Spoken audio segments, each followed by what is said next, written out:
আগামীকাল নতুন সরকারের শপথ গ্রহণ আর তার আগে আজ বিজেপির পরিষদীয় নেতার নির্বাচন। জয়ী বিজেপি প্রার্থীদের সঙ্গে বৈঠক করবেন অমিত শাহ। কিছুক্ষণ পরে বিশ্ব বাংলা কনভেনশন সেন্টারে আমাদের নজর থাকবে, কারণ সেখানে এই বৈঠক শুরু হবে, পরিষদীয় বৈঠক। সেখান থেকে জানা যাবে আগামীকাল মুখ্যমন্ত্রী পদে কে শপথ নেবেন, ক্যাবিনেটে আর কারা কারা থাকবে। ইতিমধ্যেই উপস্থিত রয়েছেন শুভেন্দু অধিকারী, সুকান্ত মজুমদার সহ বঙ্গ বিজেপি নেতৃত্ব। যে ছবি আপনাদেরকে দেখাচ্ছি, আর কিছু সময়ের অপেক্ষা, তারপরেই বিশ্ব বাংলা কনভেনশন সেন্টারে শুরু হবে এই বৈঠক। কথা বলবো, ইরণ রয় বর্মন প্রতিনিধি রয়েছেন আমাদের সঙ্গে। ইরণ, বিশ্ব বাংলা কনভেনশন সেন্টারে এই মুহূর্তে কি চলছে? দেখো, এই মুহূর্তে বিশ্ব বাংলা কনভেনশন সেন্টারে চাঁদেরহাট বিজেপির যারা বিধায়ক তারা একে একে এসে উপস্থিত হয়েছেন। বিজেপির আরো নেতৃত্ব যারা রয়েছেন, কেন্দ্রীয় মন্ত্রী রয়েছেন, বিভিন্ন যারা নেতা নেতৃত্ব রয়েছেন তারা যেমন রয়েছেন। কিছুক্ষণের মধ্যে অমিত শাহ এসে পৌঁছবেন। সুকান্ত মজুমদার এবং শুভেন্দু অধিকারী তারা এসে প্রবেশ করেছেন ইতিমধ্যে, এবং ইতিমধ্যে অগ্নিমিত্রা পাল তিনি এসে প্রবেশ করেছেন, এবং প্রত্যেকেই ভেতরে এই মুহূর্তে অপেক্ষা করছেন অমিত শাহের জন্য। কারণ যেটা জানা যাচ্ছে যে আজকে বৈঠকে এখান থেকেই যে মন্ত্রিসভা কারা হবেন, মুখ্যমন্ত্রী কে হবেন, গোটা বাংলা সহ গোটা দেশ জানতে চাইছে বাংলার নতুন মুখ্যমন্ত্রীকে। তার অপেক্ষায় কিন্তু মানুষ রয়েছে, এবং যারা বিধায়ক রয়েছে তারাও এসে অপেক্ষা করছেন কিছুক্ষণের মধ্যে অমিত শাহ আসবেন। ইতিমধ্যে শুভেন্দু অধিকারী, সুকান্ত মজুমদার তারা প্রত্যেকে, দিলীপ ঘোষ তারা প্রত্যেকেই চলে এসেছেন। এই মুহূর্তে প্রস্তুতি চূড়ান্ত, পুরোটাই সাজো সাজো রব।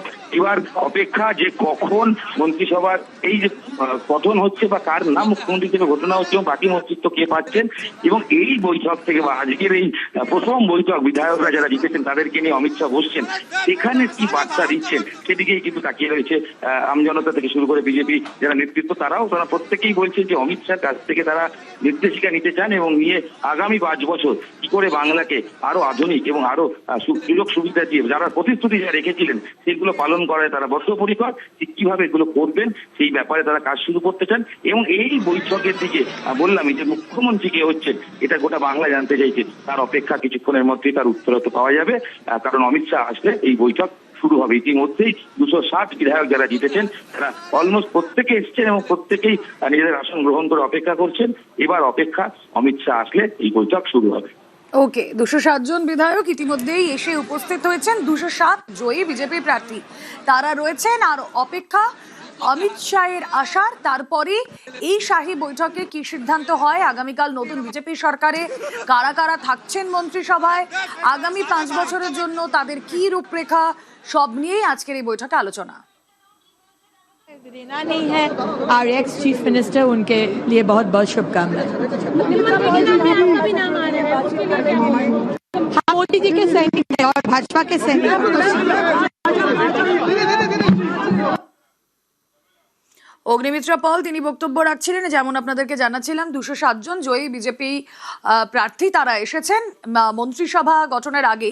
কারা কারা থাকবেন সেই মন্ত্রিসভায় আজ তারই শাহী বৈঠক। অপেক্ষা শুধুমাত্র অমিত শাহর আসার।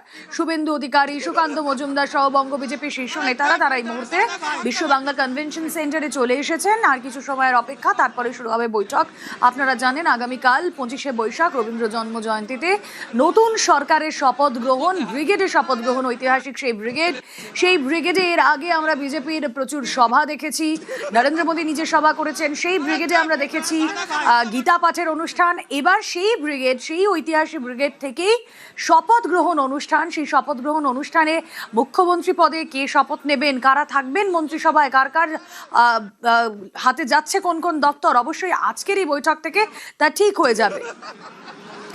জয়ী বিজেপি প্রার্থীদের সঙ্গে আর কিছু সময়ের মধ্যেই অমিত শাহ বৈঠক শুরু করবেন। সেই বৈঠকে শুধুমাত্র মন্ত্রিসভা কেমন হবে, কারা থাকবেন তা নয়, আগামী 5 বছর সরকার কিভাবে কাজ করবে তার রূপরেখাও তৈরি হয়ে যাবে এই বৈঠক থেকে। এবং আজকে রাত পোহালেই আগামীকাল নতুন সরকারের শপথ গ্রহণ অনুষ্ঠান। নজর থাকবে আমাদের এই শাহী বৈঠকের দিকে।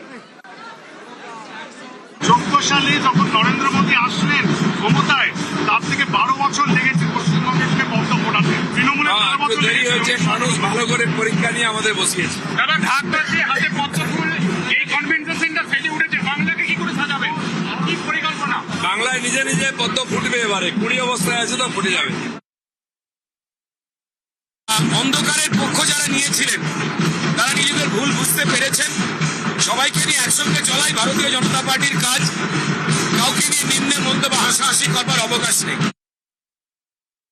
আমরা মোদিজির সৈনিক, দলের সৈনিক, দল আমাদের জাত আজ থেকে। এবং আমরা ধন্যবাদ জানাই পশ্চিমবঙ্গের মানুষকে, এবং আজকে ডক্টর শ্যামাপ্রসাদ মুখার্জি আমাদের পার্টির স্রষ্টা, এবং যার জন্য আমরা পশ্চিমবঙ্গ পেয়েছি, তার স্বপ্ন আজকে পূরণ হচ্ছে। এর থেকে বড় কিছু হতে পারে না।